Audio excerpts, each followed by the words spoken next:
Yeah. How about eating? What do you do with the eating? Eating, yeah. Eating. So I'm a vegetarian since 3 years, so that's my effort to lower the meat production. At 3 years old? 3 years ago. Oh, 3 years ago, okay. So when you're 3 years old, you eat vegetarian. Okay, 3 years ago. That would be better, yeah. But yeah. no, I grew up on chicken, actually. Yeah. But okay. after I was a cook and had to clean a lot of chicken, I think about it and I stopped eating meat. So 3 years ago. Yeah. Oh, that's very good. Okay. And what kind of food do you eat in terms of vegetarian? You eat vegetables, but where are they from? Usually, when I have the time, I go to markets. In Hungary, there's a lot of markets where you can buy local food. You don't have to choose the food of the big food chains like, oh no advertisements, better. And I can grow my food also in my garden. So 2 years ago, that's what I do also. You grow your own food in your own garden? Not the whole, but yeah. I eat my vegetables also. Oh, that's quite a good information to we know. In other words, look like the Hungarians representing by Paul here has learned something about green living, and they be aware of it. And that's very important for us because sometimes as the end users, we just don't have a lot of choices. But talking about even green, growing a garden, even that, many of us won't have any opportunity to do that, or a chance, or a garden. I don't think about riding horses. That's pretty difficult here because we don't know how to do that yet. But you can just start to see it's a movement that we have to change the way we think. And that is the most scary thing in the world, is to change the way we think first. We want to be very happy, very joyful. We don't want to change ourselves as anybody else tell us to change. We think of changing people, but not changing us.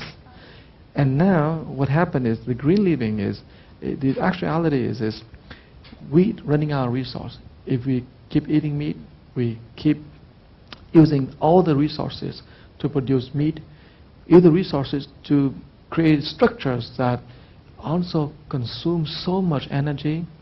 We are running out of energy, we're running out of resources, running out of oil, water, minerals, and we're running out of air, pure air.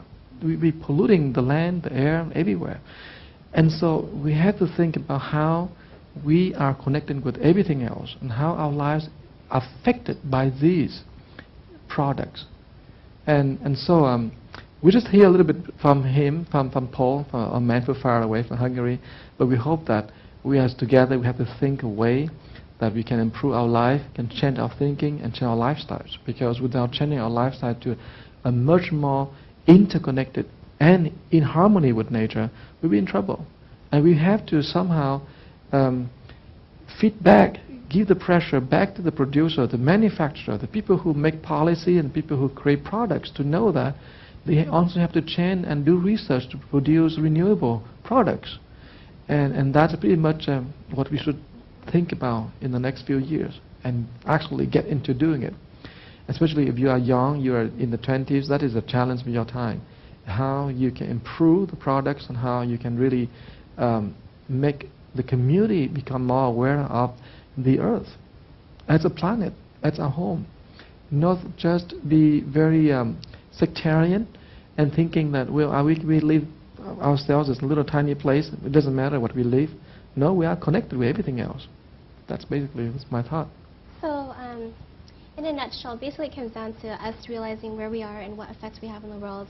As pretty much the end consumer, we don't really have direct control over, what the manufacturers do. Although if we are, an architecture, we can think about living green and, developing things that are more beneficial to the environment. But we should really take the initiative and start with changing our own mentality first, And then, you know, that'll affect the masses and try to get a community going where we can all think about the effects that we have as far as not just like in our community, but like on a larger global scale. Yeah. And The one of the proof that maybe we should end with this was back a long time ago when the first product we call organic came out on the market, nobody really think it's going to work. But now we have markets that produce only organic food. But it take a few years. I think it could accelerate if we all will be conscious about the choice we make in terms of eating, in terms of living. Then the chain can be faster. But organic turn from normal food to organic, the market takes some time to grow. I don't remember how many years, but I read a report. It takes years to grow into awareness. And so, yeah. So green living, green eating, turn to the shift to organic food, and again, shifting our mindset to thinking about the effect that we have. So thank you, Master, for your wisdom. Thank you, Paul, for sharing that. And thank you, viewers. See you next time. Bye.